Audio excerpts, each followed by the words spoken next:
자, 이번 이야기는 시청자 홍코노메님께서 이야기를 들려주실 거예요. 언덕길의 키 큰 여자 사연으로 처음 등장을 하셨고, 그 이후에 정말 큰 트라우마로 인해서 많이 힘든 일들, 그리고 소름 끼치는 일들이 많이 있었다고 합니다. 도대체 어떤 이야기일지는 들어보도록 하겠습니다. 여보세요? 안녕하세요. 네. 안녕하세요. 홍코노메님, 일단은 첫 번째 이야기에서 나왔던 그 언덕길의 키 큰 여자, 예. 그 사연 이후에 그때부터 트라우마도 또 있을 뿐더러 여러 가지 일들이 많이 있으시다고는 말씀해 주셨어요. 예. 제가 그때 얘기를 했을 때는 그 키 큰 여자 귀신에 대한 얘기만 다루다 보니까 네. 제가 그 이후로 귀신의 존재를 믿게 되고 그러다 보니까 좀 트라우마 아닌 트라우마를 겪었다 정도로만 얘기를 드렸지 네. 어떤 일들이 있었는지는 제가 자세하게 다루진 않았었거든요. 그래서 오늘 제가 준비한 얘기가 이제 그 이후에 트라우마가 어떤 트라우마를 겪었고 어떤 기이한 일을 겪었는지를 말씀을 드리려고 합니다. 그러면 저번 이야기를 못 들었어도 이번 이야기는 그냥 이번 이야기로 들어주셔도 되겠네요. 그렇죠. 그냥 쉽게 말씀드려서 그냥 귀신 한번 보고 그 뒤로 귀신에 홀리거나 트라우마를 겪었다. 그냥 이렇게만 간단하게 생각해 주시고 들으셨으면 좋겠습니다. 알겠습니다. 자, 그러면 바로 출발을 해보도록 하겠습니다. 렛츠 고! 길이십니다. 렛츠 기릿!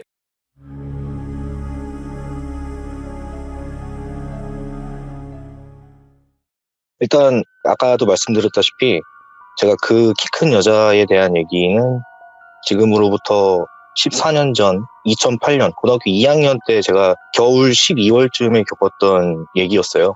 근데 제가 그때 그 일을 겪고 나서부터 저한테는 많은 변화가 사실 생겼어요. 변화라는 게 좋은 쪽으로의 변화는 절대 아니고 제가 좀 정신적으로나 아니면 육체적으로 좀 굉장히 피폐해지고 정말 남들한테 얘기를 해도 믿지 못할 그런 이야기들을 정말 많이 겪었거든요. 그런 얘기를 이제 시작을 해보려고 하는데 제가 그때 처음에 봤을 때가 고등학교 2학년 12월쯤이라고 말씀드렸는데 제가 그날부터 잠을 집에서 못 자기 시작해요. 굉장한 불면증에 시달리게 됩니다. 그 불면증이 얼마나 심했냐면 제가 자려고 누워도 다음날 새벽 5시나 6시가 돼야 겨우 잠이 들거나 그마저도 제대로 자지 못하고 설잠을 자서 가위를 눌리고 거의 밤을 새다시피 해서 학교 등교를 하고 계속 그런 게 일상이 반복이 됐어요. 그러다 보니까 제가 잘 수 있는 건 사실 집에서는 못 자고 거의 학교에 가서 엎드려서 잠을 자게 되는 그런 경우가 이제 굉장히 많아졌거든요. 그러다 보니까 뭐 학창 시절 좀 공부나 이런 것도 좀 소홀해지게 되고 사실 그런 시절이 좀 있었는데 제가 그러던 나중에 기억이 나는 어찌 보면 좀 저의 입장에서 죽을 뻔했던 그런 경험이 한 번 있거든요. 저희 학교 같은 경우는 8시 10분쯤에 등교를 하고 8시 10분부터 영규시가 수업이 시작이 돼요. 근데 뭐 다른 분들도 아시는 분들도 계시겠지만 보통 저희 고등학교 때는 영규시는 1교시, 2교시 뭐 이런 정상적인 수업이 아닌 보충 수업의 개념이 있었어요, 저희한테. 맞아요. 그러다 보니까 보통 1교시 같은 경우는 뭐 9시나 10시 이쯤에 1교시가 수업이 시작이지만 그 전에 영규시 8시 10분부터 9시까지 영규시의 보충 수업의 개념이 있었어요. 그래서 저 같은 경우는 그때 제가 말씀을 드렸었는데 제가 야자 시간에 과외를 해서 야자를 뺐기 때문에 영규시는 제가 좀 뺄만한 딱히 그런 건덕지도 없었고 제가 굳이 뭐 빼야 될 이유도 없었기 때문에 영규시 수업은 제가 들어갔어요. 근데 저 말고 제 옆에 친구, 그러니까 그 친구가 그때 당시에 고등학교 2학년 때 제 짝이었거든요. 근데 그 친구 같은 경우는 영규시 수업을 하지 않았어요. 얘는 이제 대신 야자는 했지만 그러다 보니까 영규시가 끝나면 1교시에 그 친구가 오게 되는데 항상 저희 학교는 월요일마다 아침 조회를 하게 돼요. 그러니까 반에서 하는 담임 선생님들과의 그런 조례가 아니라 밖에 나가서 전교생이 나가서 하는 그런 아침 조회 있잖아요. 네, 그날은 월요일이었고 제가 일단 영규시를 수업을 듣다가 그날도 밤을 새고 온 날이었기 때문에 친구들도 이제 많아지고 하니까 제가 몸의 긴장도 싹 풀리고 하다가 그대로 엎드려서 잠을 자게 돼요. 잠을 자게 되는데 제가 엎드릴 때 책상의 제일 끝부분에 이마를 이렇게 대고 엎드려서 잤거든요. 그러니까 의자를 최대한 뒤로 좀 빼고 책상에다가 이마만 이렇게 댄 채로 잔 거예요. 그러니까 제 시선은 책상 밑 그리고 제 허벅지나 이렇게 의자 쪽에만 제 시선이 꽂혀 있었던 거예요. 그래서 제가 그렇게 자니까 솔직히 그거는 그냥 좋은 게 아니라 대놓고 자는 거잖아요. 근데 이제 그 보충 수업 때 선생님이 야 뒤에 쟤 깨워. 저를 이제 깨우라고 하는 거예요. 그래서 제가 그 소리에 깼거든요. 깼는데 엎드려 있는 상태로 몸이 안 움직이는 거예요. 그래서 제가 가위에 눌렸는데 시간이나 뭐 이런 제한이 없이 그냥 막 깨야겠다 하면 모르겠는데 누가 자꾸 재촉하고 선생님이 깨우라고 하니까 제가 막 바빠지기 시작한 거예요. 막 이렇게 움직여서 깨려고 해도 그 가위에 풀리지 않는 거예요. 근데 정말 다행히도 제 바로 앞에 있던 제 친구가 선생님 코너 오늘 아파서 계속 자야 된대요. 뭐 이런 식으로 쉽게 말하면 좀 거짓말을 쳐준 거예요. 정말 고맙게도. 그래서 그 선생님이 뭐라 하시더니 그래 잘 넘어갔어요. 그래서 제가 거기서 안도감이 드는 건지 모르겠는데 거기서 깰 생각을 안 하고 그냥 그대로 잠이 들어버린 거예요. 그대로 잠이 들었는데 이게 그게 있어요. 그 학교나 이런 데서 자게 되다가 깜짝 놀라서 그냥 큰 소리에 깨는 경우도 있지만 갑자기 주변이 고요하다고 생각이 될 때 문득 갑자기 깨는 경우가 있거든요.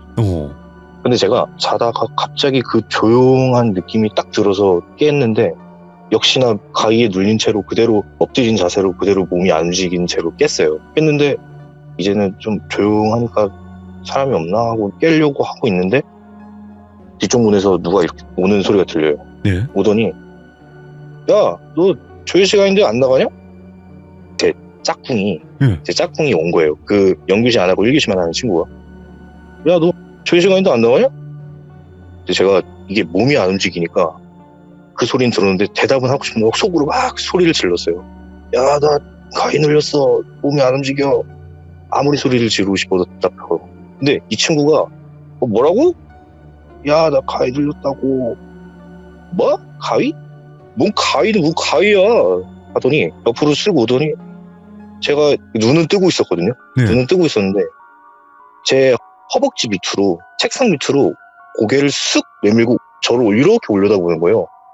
제 친구가 이렇게 올려다보더니 저랑 눈이 딱 마주쳤거든요. 눈을 이렇게 마주치면서 야, 얘 진짠가 보네. 너 진짜 안 움직이냐? 먼저 막 약간 비아냥거리는 거예요 저한테. 나 진짜 안 움직여. 막 속으로 막 그러고 있는데 말은 안 나오고 그냥 눈만 마주치고. 근데 얘가 되게 서운한 게 저를 깨워주거나 이런 행동을 보이지 않고 그냥 막 혼자 낄낄낄낄거리면서 저를 막 아유 멍청한 놈 하면서 그냥 옆에 가서 가방을 툭 내려놓고 그러더라고요. 근데 제가 그 행동이 좀 너무 서운해가지고 너 진짜 깨면은 너 얘기 한마디 해야겠다. 나 진짜 너무 힘든데. 근데 그렇게 생각하는 와중에 몸이 깨더라고요. 몸이 깨면서 이제 완전히 가위가 풀렸어요. 가위가 풀렸는데 역시나 저는 그 상태로 그대로 엎드려 있었고 제가 벌떡 일어나서 야, 너 나 가위 눌려 아무도 없는 거예요. 교실에 아무도 없고 저 혼자만 엎드려서 그냥 거기 가만히 있었던 거예요. 제가 그때 막 무섭다 이런 느낌보다 잠에서 깬 지 얼마 안 된 그런 비몽사몽한 그런 느낌을 갖고 있어서 무섭다는 느낌은 안 들었거든요. 근데 바깥에서 운동장에 막 뭐라 마이크 소리가 들려요. 아침 조회 하니까 전교생은 다 나가고 그냥 교실엔 저밖에 없었던 거예요. 그 소리가 딱 들리는데 또 누가 툭툭툭 하고 또 걸어와요. 그래서 제가 가위가 풀렸으니까 고개를 딱 돌렸는데 제 짝꿍이 온 거예요. 제 짝꿍이 그냥 가방을 메고 오더니 저한테 뭐라고 했냐면 야, 조회 시간인데도 안 나가냐? 아까 제가 가위 눌렀을 때 했던 말을 그대로 하는 거예요. 그래서 제가 너무 벙쪄가지고 야, 너 방금 오지 않았냐? 그랬더니 뭔 개소리야. 야, 나 지금 왔는데. 아니, 너 아까 나 가위 눌렸다고 막 그러니까 나 막 놀리고 막 좀 약 올리고 그랬잖아. 아니, 뭔 개소리야. 나도 지금 아침 조회 안 받으려고 몰래 해서 지금 이제 겨우 왔구만. 그러더니 저를 막 이상하게 쳐다보고 그러는 거예요. 근데 그때 이런 걸 겪은 게 별로 흔치가 않아가지고 내가 이상한 건가? 내가 꿈꾼 건가? 그래서 나 그냥 꿈꾼 것 같아 하고 나 화장실이나 가겠다고 제가 화장실에 가서 세수해서 좀 깨려고. 근데 세수를 할 때 그 양손으로 보통 세수하시는 분들은 이제 양손으로 손 웅덩이를 만들잖아요. 제가 손 웅덩이를 이렇게 만들고 앞에서 허리를 숙이고 얼굴에 갖다 댄 순간 몸이 안 움직이는 거예요. 예. 그러니까 저는 손에 물 웅덩이를 만들었는데 그 물 웅덩이가 제 코랑 입을 이렇게 받고 있는 거예요. 어떤 느낌인지 아시겠죠? 그냥 얼굴에 물을 머금은 채 그대로 멈춘 거예요. 근데 이게 뭐 보통 숨을 좀 이렇게 한번 하고 딱 물속에 들어가면 뭐 짧게는 몇십 초, 길게는 뭐 1분 이상 이렇게 참을 수가 있는데 그런 과정이 완전히 생략이 된 채 그냥 갑자기 코에 물이 툭 들어가니까 5초도 안 됐는데 숨을 못 쉬겠는 거예요. 오, 예. 그래서 5초, 10초 지나지도 않았는데 죽겠어가지고 진짜 익사하는 느낌. 그래서 제가 그때 왜 그런 생각이 들었는지 모르겠는데 진짜 접신물에 코 박고 죽는다라는 말 있죠. 그 말이 생각이 나는 거예요. 예. 몸이 안 움직여가지고 진짜 죽었다. 나 진짜 끝났다 생각을 했는데 그때 누가 제 등을 싹 하고 세게 때려요. 네. 싹 하고 세게 때리면서 제가 그때 손에 있던 물을 촥 내려놓고 파 하고 깨요. 완전히 물속에 들어갔다 나온 사람처럼 고작 손에 있는 물 웅덩이 정도였는데 팍 하고 깨고 근데도 제가 깼는데 저를 막 어깨를 막 계속 때려요. 아까 그 제 짝꿍이 화장실에 따라온 거예요. 근데 제가 깬 줄도 모르고 계속 때리고 있는 거예요. 뭐 욕을 하면서 야 나 깼어 괜찮아 그랬더니 와 욕을 하면서 너 진짜 미친놈 아니 너 왜 그러냐 야 나 어떻게 하고 있었어 그랬더니 제가 거울에 비친 제 눈이랑 계속 서로 노려보고 코랑 입을 물에 이렇게 갖다 대고 그러고 가만히 있었더니 거예요. 허리를 굽히고 가만히. 근데 내가 원래는 그냥 넘어가려 했는데 내가 불러도 대답도 없고 너 계속 그러고 있으니까 아까 뭐 가위 눌렀다 어쩌고 얘기하는데 그건 줄 알고 다시 와서 깨워줬다고 그렇게 얘기를 하더라고요. 심각하다, 이거. 심각하죠. 제가 이때 이제 이런 일을 겪고 심각성을 느끼기 이제 시작할 때였어요. 이때부터. 이날 저는 이제 독서실을 다녔으니까 새벽 1시, 2시 뭐 이때 집에 오게 되는데 저희 집은 골목길에 있는 2층 집에 살았거든요. 그래서 계단이 골목 뒤에 계단이 있었어요. 예. 그래서 계단을 올라가야 저희 집인데 새벽에 끝나고 올라가는데 계단 중간에 시꺼먼 고양이가 한 마리가 딱 앉아있는 거예요. 근데 보통 길고양이들은 사람을 경계하기 때문에 도망을 가거든요. 근데 그 고양이는 도망을 안 가더라고요. 그래서 고양아 일로 와 하면서 이렇게 살금살금 다가가는데 도망을 안 가고 가만히 있어요. 그 앞에까지 가만히 있길래 제가 머리를 이렇게 싹 쓰다듬었거든요. 쓰다듬는데 푸트득 소리가 나는 거예요. 그게 검은색 비닐봉투였어요. 제가 그 일은 무섭다라고 생각하기보다 나 진짜 제정신 아니구나. 헛것이 보인다. 이런 느낌. 예, 그런 느낌인 거예요. 그래서 제가 어쨌든 그러고 뭐 비닐봉지네 하고 걸어서 올라가려고 2층 위에를 보다가 가야겠다 하고 2층으로 올라갔어요. 올라가고 2층에 도착해서 여기서 다시 올라가야겠다 하고 올라가려는 근데 이상하잖아요. 나 2층 사는데? 우리 집은 2층밖에 없는데? 내가 2층에서 또 계단으로 올라가려는 거예요. 다시 정신을 차려보니까 제가 1층에 그냥 그대로 2층을 올려다보고 가만히 있더라고요. 그러니까 제 정신이 지금 제 정신이 아닌 거예요. 이제부터. 그러니까 저도 제가 뭐가 맞는지 뭐가 틀린지를 이제 모르기 시작한 거예요. 이제 이런 일이 너무 많지만 제가 기억나는 몇 가지를 생각해서 말씀을 드릴게요.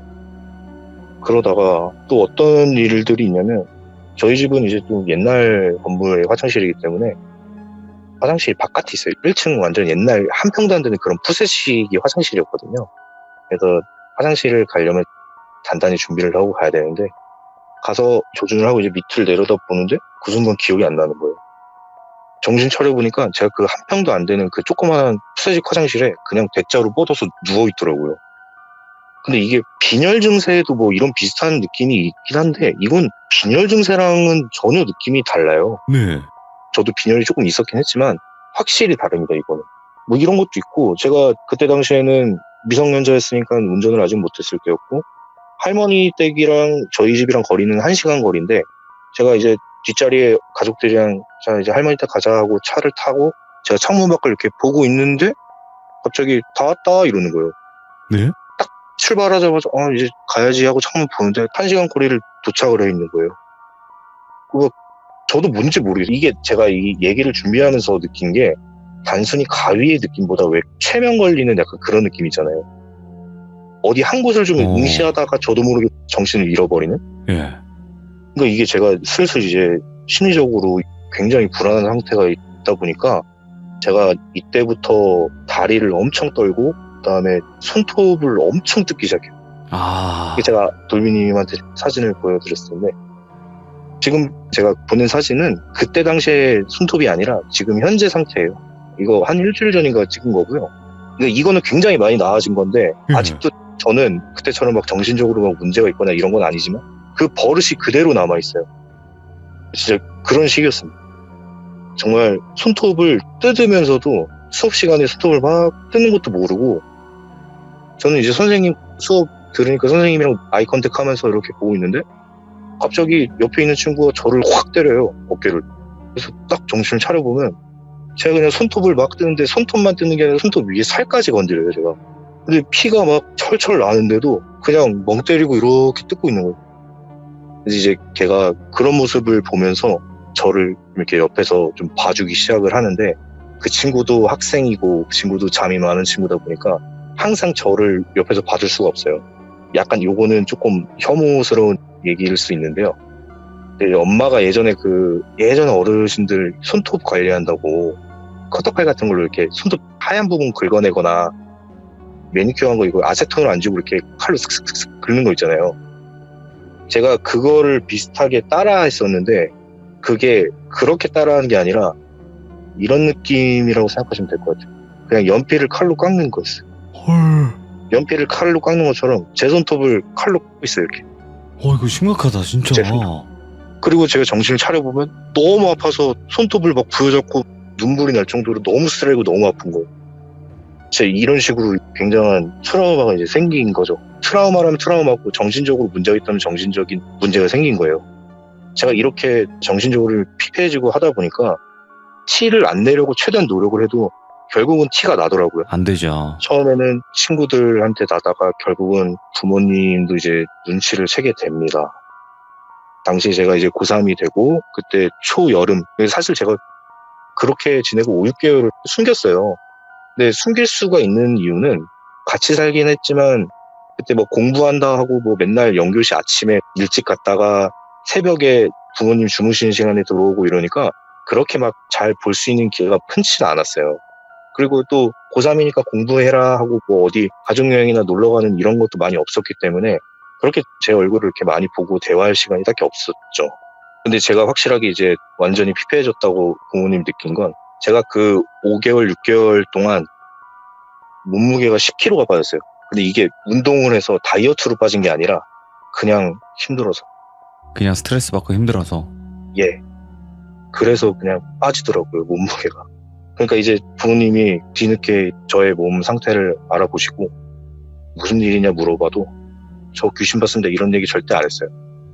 왜냐면 저희 집도 뭐 그렇게 그때 당시에 좀 가세가 슬슬 좀 기울고 맨날 네. 그러고 있던 상황이라 제가 이제 남동생이 있는데 부모님도 저희 형제한테 티를 안 내시려고 노력하시고 그런 와중에 저까지 정신적으로 문제가 있습니다 얘기하면은 이건 너무 우울하고 그럴 것 같아서 네. 저는 그냥 얘기를 안 했거든요.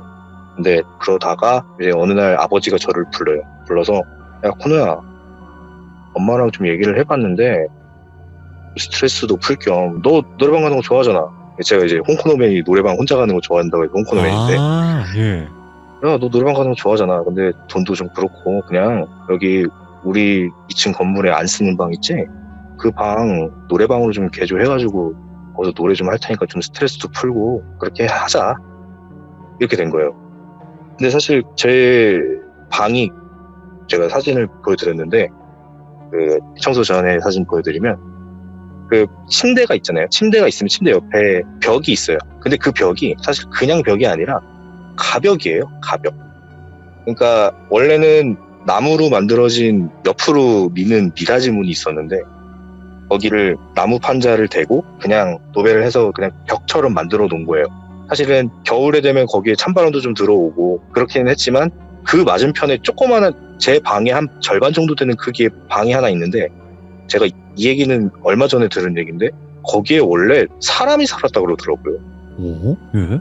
그러니까 제가 사는 방이랑 그쪽에 사는 사람이랑은 완전히 모르는 별개의 사람인 거예요. 예. 워낙 옛날 건물이기도 하고 그래서 그런 식으로 가벽을 세워주고 그냥 서로 그렇게 살았던 거래요.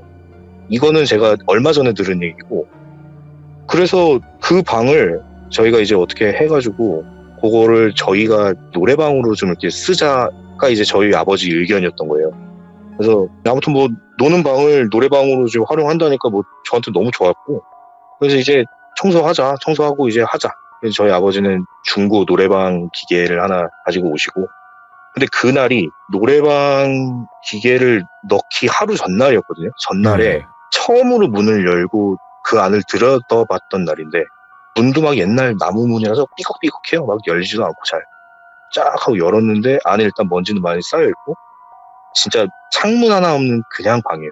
그냥 바깥에 성인 남자 허리 굽혀가지고 겨우 나올 수 있는 조그마한 밖으로 나가는 그런 문 하나 있고 아무것도 없는 거예요. 근데 거기 전신 거울이 하나가 있더라고요. 뭐 그걸 대수롭지 않았지만 어쨌든 뭐 남이 쓰던 거였고 하니까 우리 그냥 내일 버리자. 그리고 일단 청소는 대충 마무리 해놓고 내일 방음제랑 그런 거 하자 하고 이제 문을 열어두고 환기를 좀 시키자 하고 그러고 잤어요. 그날은 평소보다 조금 일찍 한 2시쯤 잤나? 그때 잠이 들었는데 자는데 어디서 막 웅성웅성 되는 소리가 들리더라고요. 근데 이제 처음에는 그냥 막 소곤소곤거리는 거 같더니 그 소리가 조금은 뚜렷하게 점점 들리기 시작했어요. 제가 그것 때문에 이제 잠이 깼는데 자세히 들어보니까 뭐 여학생들이 막 소곤소곤 거리는 소리라든지 아니면 어르신도 계시고 할아버지가 막 얘기하시는 것도 있고 완전 깐난 애기가 막 응애응애하고 우는 소리도 들리고 그냥 일반 사람들이 막 이렇게 모여서 얘기하는 것 같은 그런 소리가 들리는 거예요. 이게 점점 뚜렷하게 들리는데 이제 어떤 얘기를 하는지까지 들리는 거예요. 야 쟤야? 쟤 몇 살이가? 야 조용히 해. 쟤 그러다 깨. 할배 저 사람 듣고 있는 것 같은데요? 저 조용히 해. 뭐 이런 식의 저를 두고 막 쑥쑥쑥쑥 하는 소리가 들리는 거예요. 근데 그 중에 어떤 한 여학생이었던 걸로 기억을 하는데 어떤 여학생의 목소리로 야 조용 온다 하더니 갑자기 쓱 조용해져. 조용하더니 누가 이 냄새 맡는 소리 그러다가 그 사람이 오랜만이네 그러다가 제가 그 소리에 깨요. 그게 꿈인 거예요. 일단은 꿈인 거예요. 그게 이게 근데 그 노래방 안에서 누군지 모르겠는데 그 어떤 남자가 오랜만이네 이런 느낌으로 제 얘기 막 하다가 수근수근거리다가 그 얘기하니까 누가 봐도 저에 대한 얘기를 하는 거잖아요. 근데 이거는 가위는 아니라 단순 꿈이었기 때문에 저는 그냥 넘어간다고 생각을 하고 그냥 넘어갔어요. 이제 다음날 되고 거울은 버리고 청소 다 하고 어느 정도 방음제 다 설치하고 그다음에 노래방 기계 제일 중요한 거 딱 하나 갖다 놓고 하니까 나름 괜찮게 잘 됐어요. 근데 뭐 중고라는 게 최신곡이 있는 그 정도는 아니었는데 제가 기억하기로는 2005년도였나 그랬을 거예요. 그때는 뭐 예전에 지난 노래들이긴 했지만 그래도 저는 너무 좋았고 그렇게 노래를 이제 부르고 근데 그 노래도 막 크게 해서 노래방처럼 부른 건 아니고 좀 이렇게 소리 볼륨 좀 작게 해서 부르는 식으로 해서 부르긴 했는데 저는 그것도 너무 좋더라고요. 너무 좋았고 그렇게 한 1-2주가 지났는데 주말이었어요. 내일 학교 안 가니까 이제 노래나 불러야겠다. 이미 그 노래방 안에는 노래방 특유의 냄새로 가득 차 있었고 제가 이제 환기도 시킬 겸 그냥 미닫이 문을 그날 한 2주 만에 문을 다시 열은 거예요. 저는 원래 평상시 학생이었으니까 노래를 할 시간이 없었던 건 당연했고 내일 노래는 해야겠다고 그날 처음으로 이제 2주 만에 열었는데 열고 자는데 그 노래방의 스피커에서 끽 소리 나는 거 있죠. 알죠. 끽 하는 거. 그 소리 때문에 제가 깜짝 놀라서 깨요. 깜짝 놀라서. 그 소리에 제가 딱 깨게 되는데 그때 제가 몸이 안 움직이는 거예요. 그 청소 후에는 제가 침대를 거기 이제 가벽이었던 게 이제 문으로 되니까 옆으로 완전히 옮겨서 그대로 그 사진처럼 누워있고 저는 할 수 있는 게 눈만 굴려서 노래방 쪽을 옆으로 째려보는 것밖에 할 게 없었어요. 이렇게 째려보는데 그 노래방 문 열려있는 곳에서 노래방 기계가 조금 보이거든요. 근데 거기에 노래방 기계가 켜져 있는 거예요. 근데 누가 막 이렇게 콧노래를 부르는 소리가 나요. 근데 왔다 갔다 흔들흔들하니까 흔들흔들하는 그 그림자는 보여요. 거의. 흔들흔들하고 있다라는 느낌을 확실히 들었고, 그러더니 리모컨으로 노래 예약하는 소리 있죠. 아, 노래가 딱 전주가 흘러나오는데 정말 뜬금없게도 분홍 립스틱 아시죠? 어? 분홍 립스틱. 분홍 립스틱을 바르겠어요. 그거요? 예, 그 노래. 예. 그 노래가 전주가 시작이 되는 거예요. 근데 이제 노래를 시작을 하는데 어떤 되게 목소리 두꺼운 남자가 언제부턴가 그대를 처음 만난 날 막 이렇게 속삭이듯이 노래를 부르는데, 난 모르게 그려본 빨간 립스틱, 분홍 립스틱을 빨간 립스틱이라고 개사를 해서 부르고 있는 거예요, 어떤 남자가. 근데 빨간 립스틱 하더니 그 또 다시 또 안 부르고 리모컨을 탁탁탁탁 누르는 거예요. 이번에는 그게 마디 점프를 막 하고 넘어가는데 바로 사비로 넘어가요. 오늘 밤만은 그댈 위해서 빨간 립스틱을 바르겠어요. 오, 빨간 립스틱을 바르겠어요. 오늘 밤만은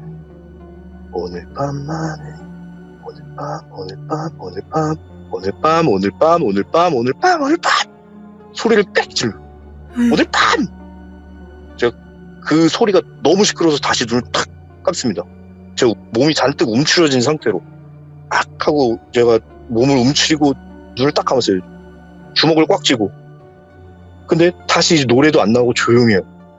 조용한데 누가 제 귀에 대고 오늘 밤. 제가 그것 때문에 눈을 딱 뜨고 얼른 그 노래방 쪽으로 시선을 딱 돌리니까 그 남자가 저를 쳐다보는 그 시선은 고정된 채 그대로 노래방으로 들어가요. 그대로.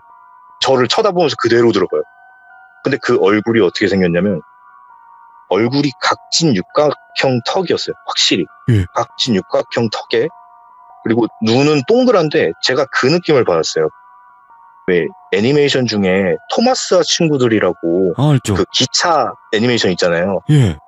약간 그런 느낌이라고 생각하시면은 딱 편할 것 같아요. 제가 딱 그렇게 생각해요. 눈이 동그랗고 특히 광대가 굉장히 부각이 많이 됐어요. 광대가 굉장히 많이 부각이 됐는데 머리는 대머리였어요.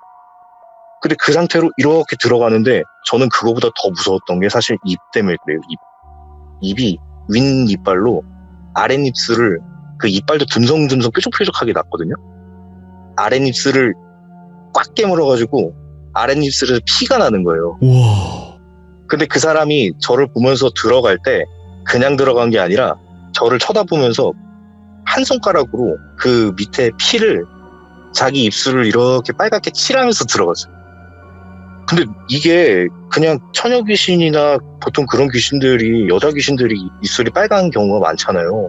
근데 남자가 입술을 빨갛게 하고 하니까 너무 기괴한 거예요. 너무 소름 끼치고. 제가 그래서 그 뒤로 그냥 들어가자마자 없어지자마자 바로 제가 가위에 깨고 제가 얼른 문을 쾅 닫아버렸어요. 이게 노래방 기계 때문에 있는 귀신인지 아니면 그 안에 있는 귀신인지 모르겠는데 그런 거 모르겠고 난 문 열고 싶지 않다 그래서 문을 닫아버렸어요. 그냥 아예. 그 뒤로 그냥 노래방을 안 썼어요. 사실상 노래방 거의 저만 썼으니까. 근데 한 2달 지났나? 2달 지나고 나서 저희 집에 할머니가 시골에서 키우시는 시골 강아지 2달 된 되게 조그만한 강아지가 있었는데 제가 그 강아지를 그냥 귀여워서 데리고 왔어요. 잠깐 데리고 왔는데 저희 집에서 도보 한 10분 거리에 있는 아파트에 사는 제 친구가 있는데 그 친구한테 야 우리 집에 되게 귀여운 강아지 있다 와라 해서 노래도 할 겸 걔가 이제 노래하고 싶다고 그래가지고 강아지도 볼 겸 해서 왔어요. 와가지고 정말 한 2달 만에 연 눈이었거든요 그게. 근데 절대 그 친구나 다른 사람한테 나 그런 일 있었어 이렇게 얘기하진 않았어요. 근데 걔가 강아지 막 이렇게 보다가 야 이제 나 노래 좀 해도 되냐고. 해라. 그래서 같이 문을 열었는데 열자마자 저희 그 새끼 강아지가 뒤에서 엄청 짖기 시작하는 거예요. 조그만한 강아지가 막 왈왈왈 막 짖어요. 그 미닫이문 입구에서 계속 왈왈왈 되는 거예요. 그래서 저랑 제 친구는 그 노래방 안으로 들어왔고 일로와. 원래 사람 되게 잘 따르는데 걔가 그 안에서 안 들어오는 거예요. 그래서 일로와. 근데 이제 좀 잡아서 이렇게 끌고 오려고 그러는데 막 낑낑거리면서 안 들어가려고 버티는 거예요. 근데 뭐 그래봤자 어차피 조그만한 강아지니까 제가 좀 이렇게 안고 들어왔거든요. 안고 딱 들어왔는데 오자마자 강아지가 한 게 오줌 싼 거였어요. 그 자리에서 그냥 오줌 싸더라고요. 지려버렸네. 바들바들 떨면서. 그래서 제가 왜 이러냐 하면서 제가 바깥으로 그냥 빼놨거든요. 이게 사실 저는 예전에 가히 느리고 그 뭐 이상한 남자 봤던 얘기는 생각이 났는데 네. 그냥 제가 그 친구한테 말하지 않고 아무렇지 않은 척하고 그냥 노래를 좀 불렀어요. 근데 역시 노래방에서 부르는 맛은 아니다 보니까 몇 곡 부르더니 그만 부르자 하고 책상에 있는 컴퓨터로 영화를 한 편 봤습니다, 이제. 근데 그 문은 열어두고 있었어요. 그때 제가 뭐 문을 닫고 이럴 생각 못하고. 이렇게 보는데 책상 의자에 앉아서 보는 건 아니고 둘이 보고 있었으니까 모니터를 약간 밑으로 내려서 책상 밑에서 저희가 이렇게 턱을 개고 옆으로 이렇게 누워가지고 둘이서 이렇게 보는 거 아시죠? 그래서 제가 저희 방문 쪽으로 고개를 돌리고 이렇게 보고 있었어요. 근데 저는 그 영화를 봤던 거라 제가 보다가 중간에 잠이 들었거든요. 그때는 이제 밤이 됐고. 제가 잠이 드는데 야, 나 간다? 제가 그 소리에 깨요. 하는데 어느 순간 언제 끝났는지 모르겠는데 영화가 끝나 있더라고요. 신주가 이제 저한테 야, 나 간다 하고 신발장이 제가 방문 바깥쪽에 시선이 있었으니까 신발장에서 막 신발을 주섬주섬 신고 있는 모습을 봤어요. 근데 제가 몸이 안 움직이는 거예요, 그때. 저는 분명히 깨 있는데. 그래서 제가 또 깨려고 노력을 이렇게 하고 있는데 그때까지만 해도 제가 노래방 문이 열려 있었다는 거를 생각을 못했어요. 진짜 상상도 못하고 있었어요. 예. 근데 그 노래방은 제 등을 쥐고 제 뒤에 있는 거예요. 근데 제 뒤통수에서 하면서 옷 슥슥슥 되는 그런 소리를 슥슥슥 하면서 누가 나오는 거예요. 그 남자가 온몸이 시커먼 형체였던 것 같은데 슥슥슥 하더니 총총 걸음으로 이게 총총총총 이렇게 걸어가는 거 아시죠? 발 이렇게 뒤꿈치 들고 가더니 저를 지나치고 제 친구한테 가서 제 친구의 등에 착 엎이는 거예요. 그래서 저는 그냥 바로 앞에서 보고 있었기 때문에 야, 이거 안 되겠다. 쟤 진짜 큰일 나겠다. 그래서 제가 어떻게든 깨려고 막 노력하는데 얘는 그 등에 엎인 줄도 모르고 신발 신고 그냥 나가요. 그때는 밤이 이미 한참 지났고. 그래서 제가 그렇게 어떻게 하다가 깼어요. 깨가지고 전화를 막 하는데 얘가 전화를 안 받는 거예요. 전화를 계속 안 받아요. 근데 제가 그때 왜 그랬는지 모르겠지만 제가 막 뛰어가서 야 가지마 뭐 이랬으면은 잡을 수도 있었는데 제가 그땐 그러지 못했고 그냥 제 방에서만 발만 동동 구르면서 전화를 계속 걸었어요. 계속 걸었는데 얘가 전화를 안 받아. 전화를 안 받고 그냥 받을 때까지 계속 하려고. 예. 그랬더니 얘가 어느 순간 전화를 받더라고요. 전화를 받더니 얘가 야, 너 어디야? 왜 나 엘리베이터 아니야? 이게 엘리베이터 아니니까 끊기네. 그 소리가 끊겨서 들리는 거예요. 오. 너 괜찮아? 막 이렇게 제가 뭘 물어봐도 야, 뭐라고 안 들려? 막, 야, 잠깐만, 나 이제 도착했어. 잠깐만. 전화가 끊긴 거예요. 제가 거기서 바로 뛰어갔어요. 근데 그게 걸어서 10분이지 뛰어가면 5분 안쪽에 도착을 하는 것 같더라고요. 별의별 생각이 다 들어서 막 뛰어갔어요. 진짜 막 뛰어갔는데 뛰어가서 그 친구 사는 아파트 엘리베이터 1층을 딱 봤는데 9층에서 멈춰 있는 거예요. 9층. 근데 엘리베이터 눌러도 작동을 안 해. 그래서 막 올라갔어요. 올라갔는데 9층에 사는 사람들이랑 그 바로 위에 그 친구가 10층이었거든요. 10층인데 9층에서 멈춘 거예요. 그 위에 10층에 사는 가족이랑 몇 명이 이렇게 모여가지고 거기 있는 거예요. 예. 근데 제 친구가 쓰러져서 무릎이랑 발목을 막 부여잡고 막 하고 아파하는 거예요. 네. 제가 와서 야, 너 왜 그래? 그래서 제가 엘리베이터를 딱 봤는데 엘리베이터가 10층에 올라가서 멈추고 나와야 되는데 얘가 그 9층에서 10층 올라갈 때 중간에 탁 걸린 거예요. 그 엘리베이터가. 네. 그러니까 그렇게 높진 않았지만 1m 조금 안 되게 9층에서 10층 올라가는 그 중간에 딱 멈춰서 얘가 거울 보면서 보지도 않고 나온 거예요. 보지도 않고 그냥 나오니까 발이 그냥 9층 밑으로 그냥 쑥 빠진 거예요. 정말 천만다행인 건 그냥 9층에 계단 그쪽으로 떨어졌기 때문에 그냥 한 1m 조금 넘는 그 정도 높이에서 떨어져서 발목만 좀 삐고 무릎 좀 다치고 뭐 요 정도였어요. 그래서 아무튼 좋다. 그때 응급실 가는데 같이 가줬어요. 그래서 걔가 이제 그래도 웃음을 보이면서 그래도 다행이다, 나 진짜 죽을 뻔했다 하다가 야, 근데 너 나한테 아까 왜 전화했냐? 물어보는 거예요. 근데 제가 말을 못 하겠는 거예요. 너 사실 너 등에 뭐 어떤 귀신 하나 업혀갔어. 이렇게 얘기하기도 진짜 그러니까 그냥 우리 내일 쉬는데 우리 그냥 쉬는 놀러 가자고 하려고 했지. 그러니까 이런 식으로 제가 얼버무리고 말아요. 근데 그거 말을 네. 하기가 너무 힘들어요. 이게 그쵸. 예. 하게 되면 이상한 사람 취급밖에 안 당하니까 웬만해서는. 예, 그죠. 예. 제가 하여튼 뭐 그런 좀 힘든 상황도 있었고, 그 또 제가 좀 시간이 조금 흘러가지고 고3 지나고 대학교를 가게 되고 하면서 대학교는 또 타 지역으로 갔으니까 집에서 사실 잘 자진 않았어요. 그러다가 이제 점차 이제 시간이 흘러가지고 좀 잊혀지고 군대도 그냥 무난하게 가서 제가 상병 휴가를 나왔을 때 그때가 2012년도 여름쯤이었을 거예요. 그때 제가 이제 집에 와서 오랜만에 부모님이랑 식사를 하면서 얘기를 했어요. 부모님이 우리 이제 저기 아파트로 이사 갈 거야.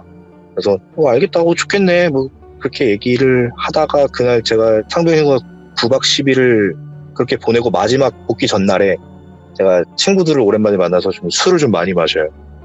많이 마시고 다음날 이제 아침에 제가 한 10시인가 11시쯤 깼습니다. 그때 11시쯤 깨고 그때 제가 시간을 확실히 기억하는 게 저희 집에 벽걸이 시계가 있었는데 그 벽걸이 시계를 보고 제가 시간을 확인을 한 거였어요. 그렇구나. 이제 아침이네. 일어나야겠다 하고 하는데 몸이 딱 안 움직이는 거예요. 그 눈만 딱 떠지고. 너무 오랜만에 겪는 가위라 굉장히 당황스럽지 않을 수 없었어요. 그러면서 갑자기 바로 어젯밤에 새벽에 제가 했던 행동이 주마등처럼 싹 스쳐 지나가는데 제가 이제 한 잔 걸치고 오랜만에 기분이 좋고 막 좀 취하고 집에 들어오니까 괜히 그 생각이 들었던 거예요. 예. 이거 그래도 나랑 참 오랫동안 했었던 집인데 하면서 제가 술이 좀 취해가지고 여기저기 이렇게 둘러본 거예요, 방을. 그러다가 제가 노래방 문을 열고 노래방 안을 들여다본 거예요. 근데 제가 그게 갑자기 확 스쳐 지나가는데 하나 또 든 생각이 잠깐만 내가 근데 문을 잠갔나? 문을 안 닫은 거예요. 닫은 기억이 없는 거예요, 제가. 그 순간 그때까지만 해도 제 시선은 시계 쪽에 있었고 그 생각이 들고 눈을 돌리려는데 그 앞에 제 방에 귀신이 4명이 나타나요. 예. 일단 창문에 매달려 있던 귀신 1명. 그 사람은 확실히 여자였어요. 그 사람은 확실히 여자였고 나머지 3명은 제 옆에 그 옷걸이 쪽에 옷걸이처럼 이렇게 매달려서 내려다보고 있었고요.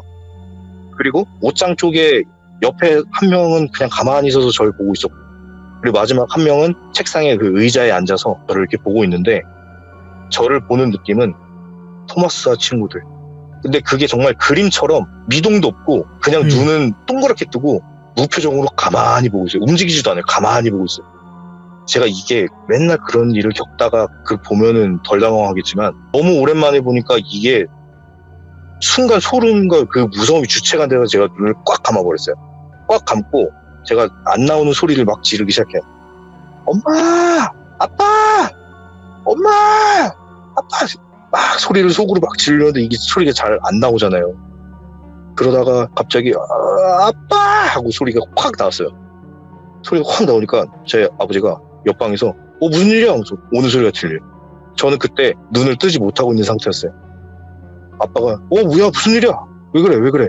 저를 막 이렇게 어깨를 막 만져요. 막 이렇게 흔들면서 이게 무슨 일이야? 나 가위 눌렸어. 네. 야, 뭐 군인이 무슨 가위를 누르고 그러냐? 그래서 약간 좀 그런 식으로. 예. 그래서 나 진짜 나 너무 오랜만에 가위 누른 것 같아. 무슨 소리 하는 거야? 야, 아직 점심 먹을 때 안 됐으니까 좀 더 자고 있어. 괜찮아. 그러더니 아버지가 노래방으로 들어가는 거예요. 근데 저는 이제 눈을 감았지만 분명히 노래방으로 걸어간 그 인기척, 그 느낌은 확실히 들거든요. 제가 그때 어떤 생각이 또 들었냐면 아빠가 분명히 저를 깨웠는데 제 가위가 안 풀리는 거예요. 네. 그리고 저희 아버지는 그날 평일이었기 때문에 출근을 해야 되거든요. 그렇죠. 근데 저희 아버지가 저를 깨우러 온 거예요. 분명히 밖에 나가서 일을 하셔야 되는 분인데 집안에 계신 거예요, 집안에. 이게 그 생각이 딱 드니까 제가 그때 눈을 뜨고 노래방 쪽으로 보려고 하는데 아들, 야 코노야, 아들 일어나. 노래방 쪽에서 아빠 목소리가 들리는 거예요. 근데 저는 이미 알았잖아요. 아빠는 지금 시간에 집에 있으면 안 되는 사람이에요. 그래서 제가 그 소리를 듣고 눈을 뜨고 그대로 누워서 눈만 노래방 문 쪽으로 이렇게 돌렸습니다. 돌렸는데 제가 아까 여자 귀신 하나랑 남자 셋 그렇게 4명이 있었다 했잖아요. 5명이 귀신이 노래방 문에서 밑에서부터 하나, 둘, 셋, 넷, 다섯 얼굴만 일자로 5명이 이렇게 얼굴만 내밀고 저를 보고 있는 거예요. 그 표정으로. 근데 아까 분명히 4명이었잖아요. 가운데 각진 얼굴이랑 민머리에 광대뼈가 툭 튀어나온 남자가 가운데 있어요.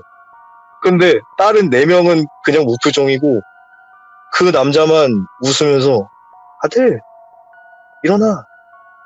저희 아빠 목소리를 따라하고 있는 거예요. 일어나라니까. 일어나면 들어와. 알지? 들어와. 하면서 갑자기 문에서 10개 손이 딱 나오더니 저한테 인사를 하는 거예요. 이렇게 손 인사를. 안녕. 예, 안녕. 그 10개의 손이 확 나와서. 그 모습이 너무 무서워서 그것 때문에 제가 확 깼어요. 제가 확 깼는데 제가 그때 너무 무서웠지만 그 순간은 제가 깼을 때 무섭다는 생각이 안 들고 화가 너무 났어요. 화가. 왜 그랬냐면 제가 마지막으로 깨기 전에 그 사람들 얼굴을 확인하고 깼거든요. 네. 가운데 사람은 확실히 그 광대뼈 튀어나온 그 사람이었고 나머지 4명이 저희 가족이었어요. 여자 1명은 엄마였고 나머지 3명은 저희 아빠, 저, 그리고 제 남동생. 근데 이게 눈이 그 토마스 친구들처럼 동그랗게 이렇게 뜨고 저를 이렇게 무표정으로 보니까 제가 그거를 인식을 못한 거였는데 나중에 보니까 제 가족인 거예요.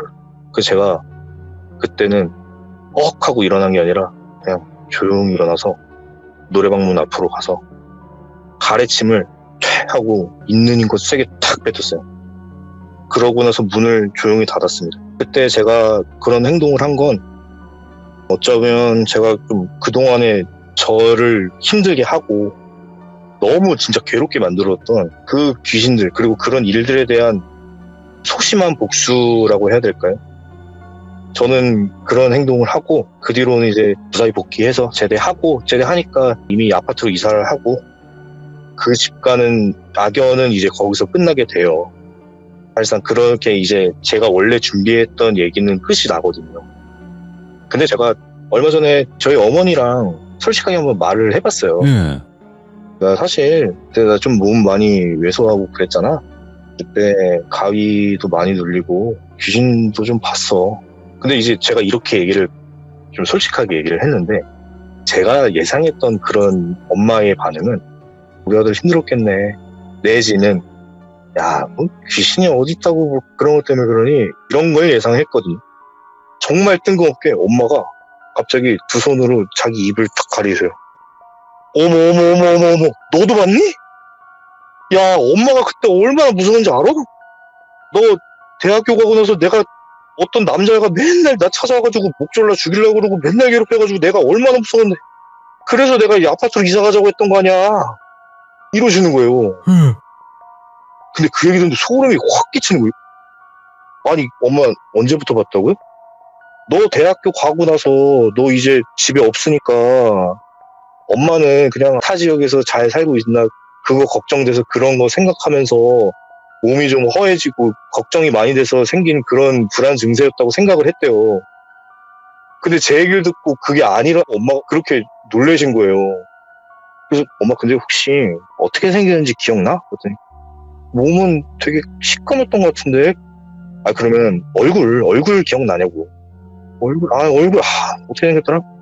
혹시 얼굴 각져 있었어? 그랬더니 각져 있었나? 그랬던 것 같기도 하네. 아니 잘 모르겠다. 그러면 눈이 동그랬어? 그래 내가 그 눈이 무서웠다. 눈이 동그랬다.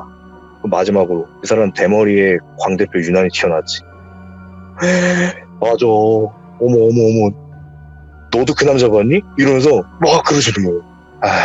있는 것 같아. 아들 귀신 있는 것 같아. 그치? 이런 일이 있었습니다.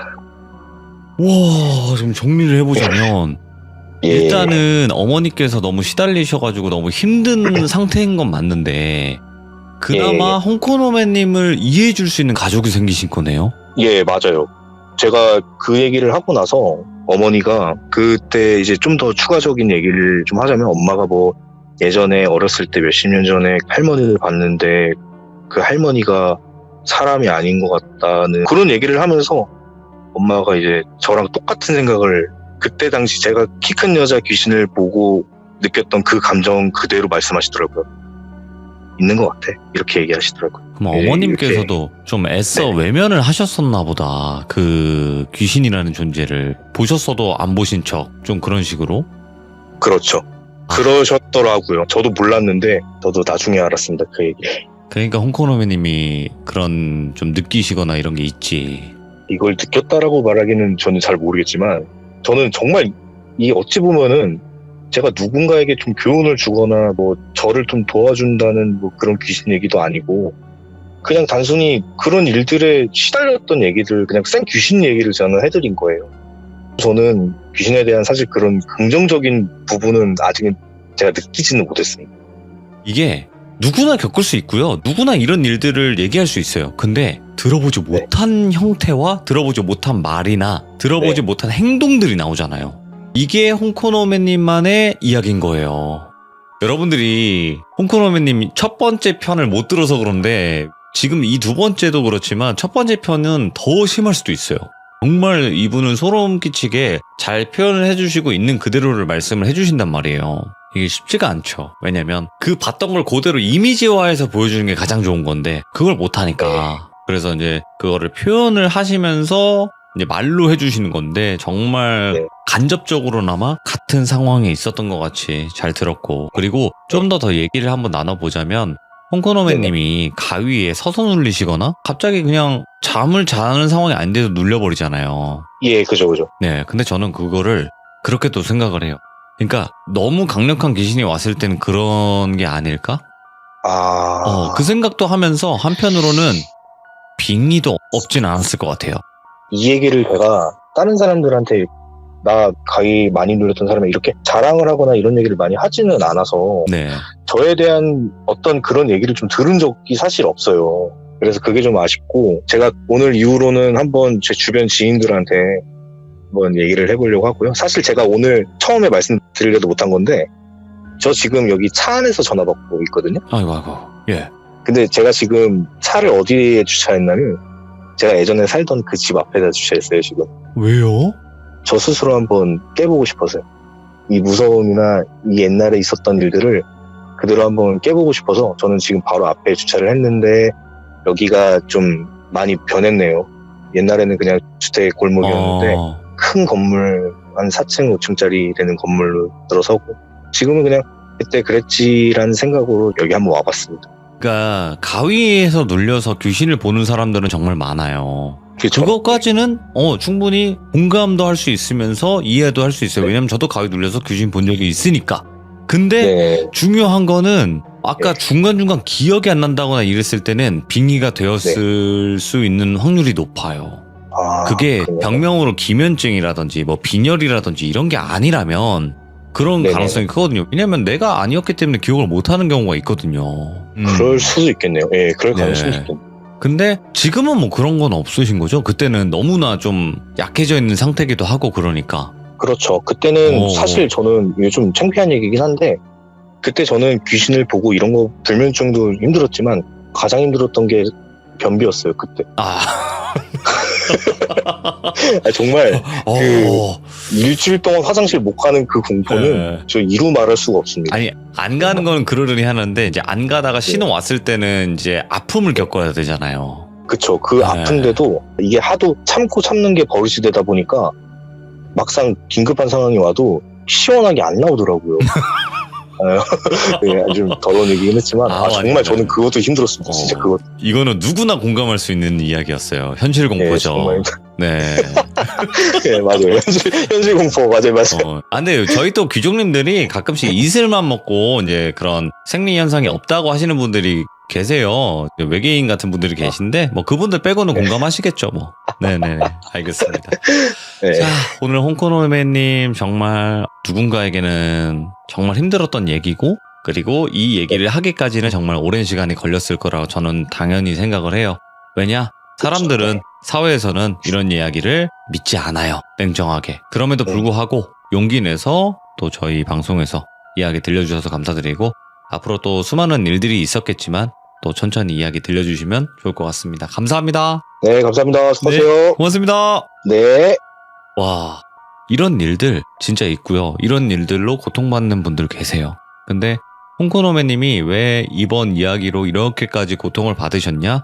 1편을 보시면 대략 느낌이 오실 겁니다. 그래서 앞으로 또 홍코노메님은 어떤 일들을 겪었을까?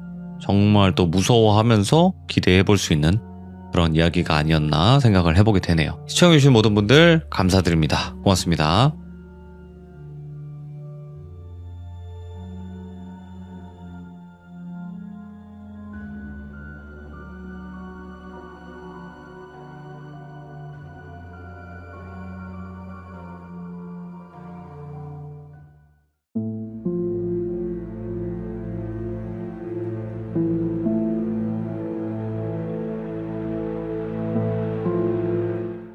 자, 이번 이야기는 아스라님께서 이야기를 해주실 건데, 해주실 이야기 자체가 두 의사에 관련된 이야기예요. 의사분들이 등장을 하실 거고, 정신과 의사분들의 또 어떤 이야기가 있다고 하십니다.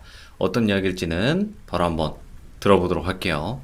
네, 여보세요. 안녕하세요. 네, 안녕하세요. 네, 오늘 아스라님께서 또 찾아와 주셨는데, 오늘은 두 의사에 관련된 이야기가 있다고 하셨는데 맞나요? 아, 네. 제가 이제 예전부터 계속 얘기했지만 이제 수면제를 받고 있었고, 불면증 때문에 이제 한 의사랑 한 6년을 만났거든요. 오, 꽤 오래 만나셨네요. 네, 그래갖고 이게 6년을 보니까 의사 환자 관계도 친해지더라고요, 결국에는. 아, 그럼요. 네, 그래갖고 인터뷰를 면목으로 이제 술 한잔 얻어 마시면서 이제 좀 무서운 얘기 좀 해달라고 했더니만 몇 개 얘기를 해주시는데, 뭐랄까, 이번 이야기는 사실 귀신보다 조금 사람이 무서운 이야기일 수도 있고, 좀 약간 오. 좀 묵직한 내용을 좀 다루게 되게 됐어요. 어쩔 수 없이.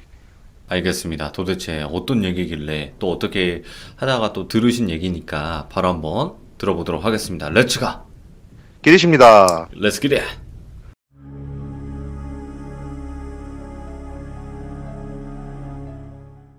아까도 얘기했다시피 이게 사람을 6년을 보다 보니까 되게 친해지더라고요. 의사이긴 네. 하지만. 최근에 이제 한번 어떤 때인지 기억은 안 나는데 저번 주인가 한번 정신과 의사 얘기가 나오길래 인터뷰나 따볼까 해가지고 이제 약 받으러 간 김에 이제 물어보니까 저녁에 만나자고 그래갖고 만나갖고 이제 얘기를 하다가 듣게 된 내용이에요. 이분은 지금 현재 대학병원에 계신데 대학병원 같은 경우에 이제 의사분들이 상담을 되게 많이 오신대요. 오, 그러니까 다른 부서에 있는 의사분들이 이제 정신과 의사들과 상담을 정말 많이 한대요. 그리고 의무적으로 해야 되게 법적으로 지정이 돼 있대요. 예. 그래갖고 지금 병원에 있으면은 누군지 알 수 있기 때문에 자기가 전에 있던 병원에서 있었던 일을 얘기해주겠다 하시면서 얘기해주시는데, 그러니까 한번 생각을 해보세요. 어느 부서에 있는 의사들이 가장 많이 정신과 상담을 하러 오실 것 같아요? 제일 뭔가 잔인한 걸 좀 많이 보는 응급 막 그런 데 있잖아요. 저도 처음에는 이제 응급의료 학부에 계신 그런 분들이 오실 줄 알았는데 소아과 선생님들이 그렇게 많이 온대요. 애기들 다루는 병원? 네, 소아과에서 엄청 많이 온대요. 그래서 오. 얘기를 들으면 이제 첫 번째 이야기 이제 소아과 의사 선생님에 관련된 상담을 했을 때 있었던 일을 얘기해 주시는데, 그러니까 전 병원에 있을 때 이제 의사 상담 일정이 잡혀서 왔더니 이제 소아과 선생님이래요. 그래갖고 얘기를 나눴대요. 뭐가 문제가 있냐, 뭐가 힘들어가지고 얘기를 하냐니까. 어차피 동료 관계니까. 근데 대부분 소아과에서 오게 되면은 자기가 생각하기에 그때 당시 이제 이분은 그렇게 막 연차가 차지 않으신 분이었기 때문에 소아과에서 오는 고민 상담은 아이들을 다루는 데서 오는 스트레스? 네. 그러니까 그 정도만 생각을 하고 있었는데 소아과에서 인종을 다루는 경우가 정말 많대요. 아, 예. 그리고 그게 엄청난 충격으로 다가온대요. 근데 이분 같은 경우에는 표정이 너무 안 좋대요. 대부분 의사들은 인종을 다루더라도 어느 정도 이제 익숙하신 분들이 있기 때문에 그냥 무덤덤하게 넘기려고 노력을 하시는데, 예. 이분은 연차도 어느 정도 있으신데 임종을 겪었다고 오기에도 충분히 연륜이 있으신 분인데도 불구하고 표정이 너무 안 좋은 상태로 오신 거래요. 네. 얘기를 나눠보자니 한 2년 정도 이제 병 때문에 입원하고 있던 애가 하나 있었대요. 나이는 정확하게 자기도 기억이 안 나는데 되게 어린 애였대요. 근데 좀 안 좋은 병에 걸려서 장기 입원을 하면서 치료를 하는데 결국은 악화가 돼가지고 이제 오늘 내일 하는 순간까지 오게 된 거예요. 대부분 이제 중환자실을 가게 되면은 이제 다른 부서로 넘기게 되는데 소아과 같은 경우는 예외래요. 네. 그 부서로 넘어간다 하더라도 소아과 의사들은 항상 와야 된대요. 아무래도 담당을 하는 그게 있으니까 따로. 그러다 보니까 계속 중환자실 소아과 이렇게 병동을 왔다 갔다 거리면서 그 아이를 케어를 하고 있었는데 이제 정말로 이제 끝이 보이더래요. 네. 그래서 이제 진짜 보내줄 때가 됐구나. 너무 어린 나이에 안타깝다 이런 생각을 하고 있는데 이제 부모나 아니면 친척들이나 이렇게 해가지고 복도나 아니면은 병실에서 이제 얘기를 나누잖아요. 네. 어느 날 이제 회진을 갔는데 부모 표정이 진짜 평범하게 생각을 해보세요. 자식이 이제 곧 오늘 내일 하고 있는 상황인데 부모 표정이 좋을 수가 없잖아요. 그럼요. 완전 안 좋아야지 정상이죠. 근데 너무 좋더래요, 표정이. 너무 이상하더래요. 도대체 오. 생각하기에 얘는 분명히 이제 법적으로 뭐 입양인지 아닌지 확신은 안 들지만 이제 얼굴도 비슷하게 생겼고 정말 본인 친자식인데 애가 오늘 내일 하고 있는데 부모 표정이 너무나도 좋아 보이더래요. 어쨌든 회진을 하고 나서 부모를 만나갖고 이제 설명을 해주는 과정에서 표정을 보는데 이상하게 너무 평범하다 싶을 정도였대요. 태연하다 막 이런 느낌. 네, 거기서부터 좀 찝찝하기 시작을 했대요. 근데 이제 소아과 의사들 같은 경우에는 이제 애들이랑 대화를 하면서 이제 증상을 끌어내야 되다 보니까 애들이랑 굉장히 친밀감을 형성을 많이 하게 된대요. 어쩔 수 없이. 네네. 애랑 이렇게 대화를 하는 과정에서 애가 그러더래요. 우리 부모님은 내가 없으면 정말 행복할 거예요. 이러더래요. 예. 그래서 의사가 놀라서 물어봤대요. 아니 그런 생각하지 말라고. 네가 있어야지 부모가 행복하다 하면서 이제 얘기한 거죠. 근데 애가 아니라고. 내가 잠결에 들었다고. 우리 엄마가 나보고 빨리 죽으라 그랬다고. 오, 이거. 의사가 순간적으로 충격이 오는 거예요. 뭐지 이거? 그러면서 이제 막 심장이 막 뛰기 시작하면서 막 뭐라 할 말이 생각이 안 나더래요. 그래서 몇 초간 멍하니 있다가 아니 잘못 들은 걸 거라고, 아마 그냥 꿈에서 악몽 꾼 거라고, 그런 말 하지 말라고, 막 부모님도 너 정말 걱정하시고 이렇게 좋은 얘기 해주면서 이제 회진을 끝내고, 그런 일이 몇 번 반복되다가 며칠이 지나고 그 아이가 결국 세상을 떠나게 됐대요. 아, 예. 네. 근데 어쩔 수 없는 상황이었대요. 치료를 정말 열심히 했어도 어쩔 수 없는 상황이었는데, 그러니까 아시는 분은 아실 거예요. 이게 연명 치료라는 게 있거든요. 아, 어차피 이제 죽을 운명이지만 계속 이게 연명을 하는. 네, 근데 대체적으로 소아과에서 연명 치료 단계까지 가게 되면요, 무조건 동의를 한대요. 네. 근데 연명 치료가 딱 들어가는 그 순간 부모가 우리는 연명 치료 하지 않겠습니다라고 하면서 사인을 하더래요. 예. 그리고 나서 연명 치료를 하지 않은 채로 애가 그렇게 가게 됐대요. 결국 복도에서 간호사들이 그러더래요. 저 사람들 미친 것 같다고. 그래서 무슨 일이냐고 이제 지나가다 들어서 물어보니까 애 딱 죽고 사망 선고 딱 하고 나와갖고 이제 부모님 들어갔는데 복도에서 이제 들리잖아요. 네. 간호사들이 듣는데 부모가 얼마 나온다 그랬지? 아, 우리 그만큼 나와. 그러면 이제 먹고 살만 하겠네. 이런 말을 하고 있더래요. 애 시신을 앞에 두고. 보험이구나. 네. 그게 너무 충격이 먹어갖고 예. 정신을 차릴 수가 없어서 상담을 온 거래요. 이런 얘기를 해주는데 이게 소아과에서 생각보다 되게 다양하게 다분히 있는 경우래요. 이게요? 네. 그러니까 그분들은 이제 그렇게 생각을 한대요. 어쨌든 최대한 합리화를 시켜야 되잖아요. 어쨌든 이런 거 같은 게 공리주의적으로 사고를 하지 않게 되면은 정말 충격적인 이야기잖아요. 네. 그러니까 그 충격을 어떻게든 간에 상쇄를 하기 위해서 뇌에서 그런 결단을 내린 거다라고 분석을 한대요. 안 그러면 이제 본인이 무너져 버리니까. 예. 그래서 은근히 소아과에서 이런 일이 되게 빈번하게 발생한다고 하시더라고요. 아니 근데 친자는 맞아요? 그때 당시 기억이 되게 오래전 일이니까 그분 말로는 이제 7, 8년 전 일이니까 잘은 기억은 안 나는데, 그때 당시 그 의사분이 상담을 하면서 했던 말이 얼굴이 너무 닮았대요. 그러니까 입양인지 아닌지 병원에서 확인이 불가능하지만 그냥 딱 봐도 자식이었대요. 너무 닮아서. 예.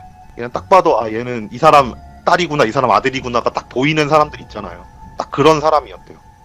소아과에서 오는 정말 심각한 거는 거의 다 그런 내용들이래요. 근데 진짜 그런 걸 몇 번이고 겪으면 정신건강에 나만하지 않겠는데요? 정신과 의사들도 그래서 서로서로를 상담한대요. 예, 그렇지 않으면은 일을 그만두거나 그렇게 된대요, 결국은. 그래서 이제 소아과는 이쯤에서 좀 끝내고 네. 이제 아까 얘기 나왔던 응급 의료학과 갈 거예요. 거기서도 상담을 정말 많이 온대요. 왜냐면은 거기는 정말 응급한 환자들이 오는 거잖아요. 그렇죠. 그래갖고 본인이 진짜 띠끌의 실수라도 잘못하는 순간 사람 하나를 보낼 수밖에 없는 장소에 계신 분들이에요. 그러다 보니까 이제 임종도 정말 많이 지켜보게 되고 안 좋은 모습도 정말 많이 보게 되는데 네. 어느 날 이제 한 의사가 딱 왔는데 휴가를 이미 한 달을 넘게 쓴 상태인 거예요. 오. 정신 건강에 문제가 있다 해가지고 난 쉬겠다 하고 나서, 그리고 나서 복직을 했는데도 정신이 제대로 돌아오지 않아갖고 상담 신청을 한 거다라고 하면서 온 거래요. 네네. 그래서 왜 그러냐 하면서 상담을 시작을 하니까 귀신이 나온대요. 오? 자꾸 귀신이 나온대요. 그러니까 자기도 의사니까 귀신에 대한 존재는 얼추는 믿고는 있대요. 근데 이렇게 직접적으로 나한테 이런 적은 처음이라고, 내가 뭔가 잘못해서 그런가 싶어갖고 생각을 해보니까 이게 과연 잘못인지 아닌지 난 모르겠다고 막 이러면서 상담을 신청을 하더래요. 네. 그래서 무슨 일이냐, 사건에 대해서 자세하게 얘기를 해줘라. 어차피 의사들 사연이니까 네. 얘기를 들어보니까 환자가 이렇게 들어온 거래요. 되게 중상인 상태였대요. 그래갖고 재빠르게 응급처치를 하고 이런저런 걸 하는 과정에서 순간적으로 심정지가 온 거래요. 의사분들 진짜 반사적으로 달려들잖아요, 그러면. 그래서 바로 CPR을 해가지고 살려냈대요. 정말 칭찬받은 행동인데 그 사람이 딱 눈을 뜨자마자 정말 몸 상태가 말이 아니어가지고 힘도 못 쓰는 그런 상태의 사람인데 네. 눈을 딱 뜨고 나서 자기 얼굴을 딱 보더니만 자기 손을 딱 잡고 나 살리면 죽여버릴 거야 이러더래요. 오. 그러더니만 갑자기 힘을 쓱 빠지면서 또 쓰러지더래요. 그래갖고 일단 응급처치 계속하는 과정에서 이제 또 한 번 그 일을 겪고 나서 또 한 번 심정지가 또 온 거래요. 근데 이게 머릿속으로 살리지 말라 그랬다 하더라도 의사들은 반사적으로 달려들게 된대요. 네. 심정지가 오면은. 그래갖고 또 살렸대요. 어떻게 보면 정말 신인 거죠. 그래서 살려냈는데 또 눈을 딱 뜨더니만 이번에는 갑자기 벌떡 앉아갖고 자기 멱살을 잡고 내가 살리지 말랬지 이러고 나서 푹 쓰러지더래요. 예. 너무 무서워가지고 담당 좀 바꿔달라고 해가지고 같이 있던 다른 이제 의사분이 들어오시고 자기는 잠깐 빠져갖고 이제 뒤쪽에서 이제 커피 한 잔 마시면서 좀 정신을 가다듬고 있었대요. 그리고 나서 한 1시간 정도 지났나 이제 그분이 결국 돌아가신 거예요. 아, 결국에는. 네, 응급실에서 결국 돌아가시게 됐는데 그날 밤부터 꿈에 그 사람이 나오더래요. 나와갖고 하는 말이 내가 편하게 갈 수 있었는데 너 때문에 2번이나 지옥을 겪었다고. 와. 내가 분명 살리지 말라 그러지 않았냐 이러면서 꿈에 나오더래요. 예. 처음엔 자기가 어쨌든 그런 일을 겪었으니까 그 죄책감이나 그런 충격에서 오는 그런 악몽일 거라고 생각을 했대요. 예. 근데 며칠 뒤부터는 악몽만 그렇게 꾸다 갑자기 가위에 눌리기 시작을 하더래요. 가위에 눌려갖고 두 번째 일어났을 때 멱살을 잡던 딱 그 느낌이 그대로 나면서 눈을 딱 뜨면은 그 사람이 자기 멱살을 잡고 왜 2번이나 날 다시 살렸냐고, 난 편하게 가고 싶었는데 너 때문에 못 갔다고 하면서 막 멱살을 잡고 흔들더래요. 예. 그게 며칠이 반복이 되더래요. 그래갖고 휴가를 쓰고 진짜 의사지만 어쨌든 과학의 최전방에 서 있는 사람이지만 무당도 찾아가 보고 막 교회도 가보고 성당도 가보고 절도 가보고 다 가봤는데 뭐 무당집에서 구판도 버려보고 막 기도도 해보고 다 해봤는데 아무것도 안 되더래요.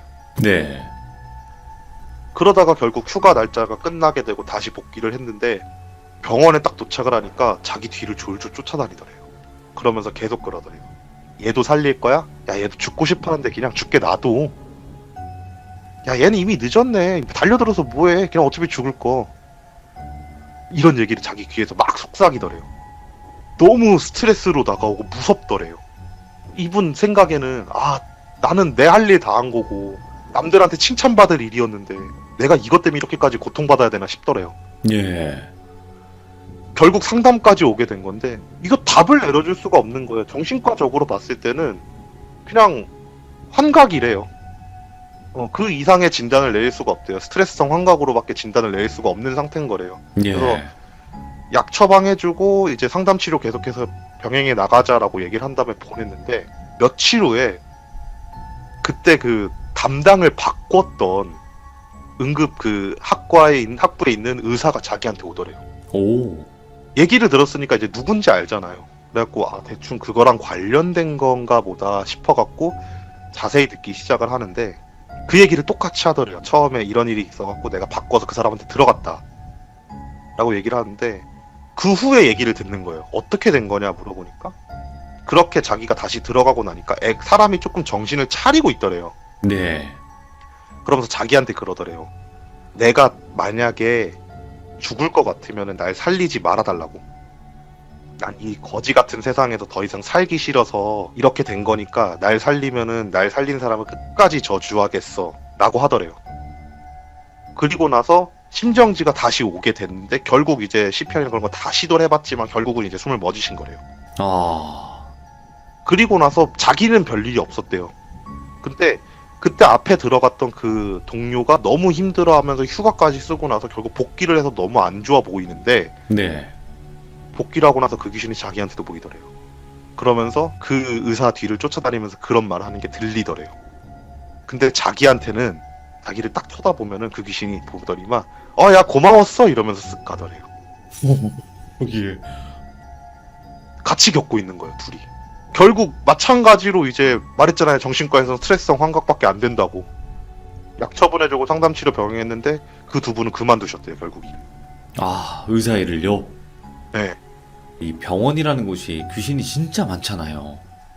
진짜 많겠죠. 안 많을 수가 없지. 왜냐면 사람이 살고 죽는 곳인데. 그쵸. 진짜 힘드시겠다, 의사분들도. 많이 힘드실 거예요. 근데 이게 이 얘기를 해주시면서 그 얘기를 해주는 거예요. 갑자기 되게 이제 묵직한 주제로 넘어갈 거예요. 되게 무서운 얘기 하다가 네. 죽음에 관해서 어떻게 생각하냐는 얘기를 갑자기 저한테 딱 던지는 거예요. 아마 전 세계 어느 직업이더라도 아마 장의사보다 죽은 사람을 많이 보는 게 의사들일 거라고 하면서 운을 떼기 시작하시는데 이거는 이분이 실제로 겪은 일이래요. 본인이, 예. 네. 예전에 한국에서 연명치료 거부를 한 존엄사를 선택하면서 법적 공방까지 갔던 사건이 있었대요. 네. 2000년대 초반쯤에, 초중반쯤에 그런 사건이 있었대요. 그때 당시 이제 한국도 이제 존엄사를 인정해줘야 된다, 연면치료 중지가 법적으로 인정이 돼야 된다, 막 이런 딱 법적 공방이 벌어지는 과정에서 자기 동료였던, 그러니까 동기였던 한 이제 외과 의사가 우리 존엄사가 인정되는 나라로 유학을 한번 가보자라고 자기한테 얘기를 하더래요. 예. 자기도 어쨌든 한 번쯤 겪어보면 좋은 얘기잖아요. 네, 그래갖고 알았다 하면서 어디가 있냐 이러니까 뭐 미국에 8개 주가 있고 하면서 막 각 나라 이렇게 막 얘기를 막 하더래요. 그런데 네네. 그 중에서 외국인들을 대상으로 그런 일을 해주는 나라가 스위스가 되게 대표적이었대요. 스위스. 네, 스위스로 그렇게 해외 부호들이 극단적인 여행을 떠나러 갔대요. 어허. 대신 이제 조건은 있대요. 그러니까 쉽게 얘기하면 의사가 대신 생명을 끊어주는 거예요. 예. 그걸 스위스에선 법적으로 인정을 한대요. 대신 조건들이 굉장히 까다롭대요. 예. 본인이 더 이상 치료가 불가능한 병의 말기까지 가 있는 상태여야 되고 우울증이 없다는 걸 정신과 의사들한테도 판단을 받게 되면은 그 병원에서 끊어준대요. 그게 해외 외국인이라 하더라도. 그 뭐 안락사 뭐 이런 느낌인 건가? 안락사인 거죠, 어떻게 보면. 와. 그걸 사람을 해주는, 외국인까지 해주는 게 스위스가 되게 대표적이래요. 예. 그래서 본인도 이제 나름대로 흥미가 있던 부분이었대요. 그래갖고 스위스로 그 동기랑 같이 유학 아닌 유학을 가게 된 거래요. 예. 가가지고 한 병원에서 이제 어찌어찌 잘 해가지고 그 병원에서 그런 것만 담당하는 부서에 3개월 정도 같이 일을 하면서 보냈는데 이게 사람이 너무 무서워지더래요. 네. 그러니까 그분은 정신과 의사잖아요. 보이더래요. 극단적인 선택을 하러 온 사람들이 어디까지 망가지는지가 보이더래요. 그러니까 분명 안락사가 맞아요. 법적으로는 안락사로 인정이 되고 있는데 사실상 극단적인 선택을 하러 오는 거잖아요. 그렇죠. 정신과 눈으로 그 사람들을 보는데 이게 사람인가 싶을 정도래요. 앞뒤가 없대요. 그냥 모든 사람들이 진짜 앞만 보고 달리는 말 경주마 같이 있더래요. 그거를 와. 하러 온 사람들이. 사람한테 막말하고 폭행 사건도 정말 다양하게 일어나고 그리고 이제 이성에 아, 관련된 폭행도 굉장히 다분하게 일어나고 돈을 진짜 막 물 쓰듯이 그냥 쓰고 막 그 모습이 보이더래요. 정신과 눈에는 그게 너무 뚜렷하게 보이는 거래요. 그냥 동물로 변하는구나. 네, 완전히 진짜 인간성이 상실해 버리는 거죠. 예. 그거를 보고 있는데 사람이 너무 무서워지더래요. 그러다가 어쨌든 병원에 협업을 해가지고 거의 인턴 같은 느낌으로 있던 거잖아요. 네. 그 한 분이 그때 당시 거기서 이제 말했잖아요. 우울증이 아니라는 판단을 받아야 된다고. 네네. 그거를 담당하는 의사 한 분이 본인을 데리고 같이 이제 상담하는데 이제 실습 겸으로 들어와 보라고 얘기를 한 거예요. 들어갔더니만 부부가 이렇게 앉아 있더래요. 부부 둘 다 이제 되게 안 좋은 병에 걸리셔서 더 이상 이제 희망이 안 보이셔갖고 마지막을 같이 떠나고 싶다 막 이런 좋은 취지로 온 것처럼 얘기를 막 하시더라고요. 네. 근데 실제로 막 검사 과정에서 우울증인 것 같지도 않고 너무 다짐이 확고한 것 같다 이러면서 상담을 계속 진행하고 있는데 할머니 쪽이 너무 이상하더래요, 느낌이. 거짓말을 치는 대표적인 증상들이 있대요. 몸에 나타나는. 그게 막 보이더래요. 그렇게 상담이 끝나고 나서 담당 의사한테 얘기를 했대요. 저 할머니 쪽이 좀 이상하지 않냐. 이러니까 의사가 그러더래요.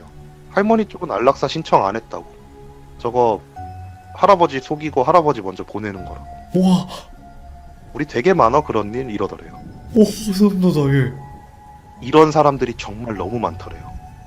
와, 자기가 그렇게까지 겪고 스위스에서 다시 한국으로 넘어왔대요. 그리고 나서 한국에서 결국 이제 안락사라는 거는 결국 인정은 되지 않았지만 이제 연명 치료를 중단하는 거에 대한 법이 개정이 돼가지고 실제로 수많은 사람들이 연명 치료를 이제 중단해달라는 요청서를 쓰고 가족들이 그걸 쓰기 시작하는데 예. 그걸 볼 때마다 그 스위스에서 있었던 일이 너무 생각이 나더래요. 그래갖고 자기도 힘들다 막 그런 식으로 막 말씀을 해주시더라고요. 예.